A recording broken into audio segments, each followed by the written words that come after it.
anyone. It has taken some time, but now HP has treated its 15-inch model of the Omen series to a performance upgrade.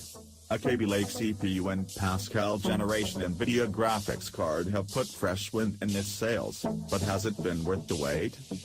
Working for Notebookcheck.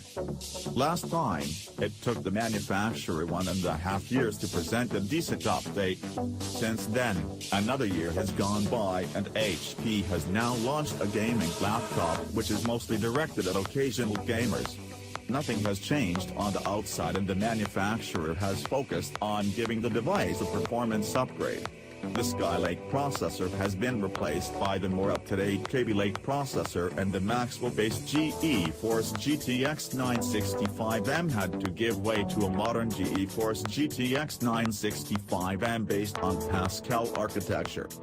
Our test unit is currently available for $1,510. It is equipped with an Intel Core i7-7700HQ, a GeForce GTX 1050Ti and 16GB of DDR4 RAM.